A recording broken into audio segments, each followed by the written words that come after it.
নমস্কার, আমি জ্যোতিষী শ্রী রূপক চক্রবর্তী। আজকে মূলত আমি যে বিষয় নিয়ে আলোচনা করব সেটা হলো আমাদের বিবাহিত জীবন। আমরা আমাদের বিবাহিত জীবনকে বিচার করতে গেলে মূলত আমরা আমাদের জন্মকুণ্ডলীর যে ভাবটিকে দেখব সেই ভাবটি হলো সপ্তম ভাব। সপ্তম ভাব আমাদের জীবনে বিবাহিত জীবনের ক্ষেত্রে একটা গুরুত্বপূর্ণ ভূমিকা পালন করে। সপ্তম ভাবের অধিপতি গ্রহকে আমাদের বিশেষ গুরুত্ব দিয়ে দেখতে হবে।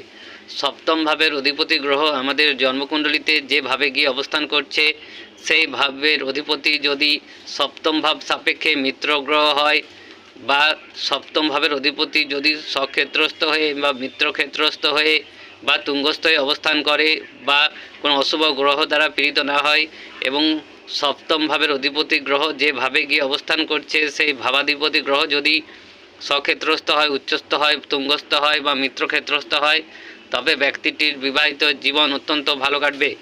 ব্যক্তিটির বিবাহিত জীবন অত্যন্ত ভালো যেমন কাটবে, তেমনি ব্যক্তিটির বিবাহ অত্যন্ত ভালো পরিবারে সম্পন্ন হবে এবং উপযুক্ত সময়ে সঠিক সময়ে ব্যক্তিটির বিবাহ সম্পন্ন হবে।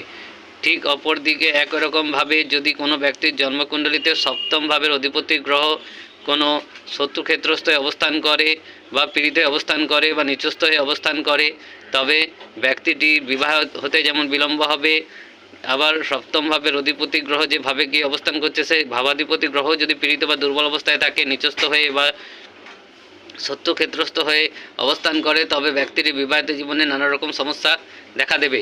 তাহলে আমরা বুঝতে পারলাম যে কোনো একজন ব্যক্তির বিবাহিত জীবন বিচার বিশ্লেষণ করতে গেলে অবশ্যই সপ্তম ভাবের অধিপতি গ্রহকে দেখতে হবে। সপ্তম ভাবের অধিপতি গ্রহের বলবত্তার উপর ব্যক্তিটির বিবাহিত জীবন নির্ভর করছে।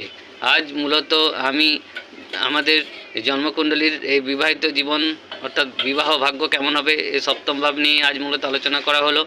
পরবর্তী অনুষ্ঠানগুলোতে আরও অন্যান্য নানা বিষয় নিয়ে আলোচনা করব। আজ মূলত এটুকুই। ধন্যবাদ, নমস্কার।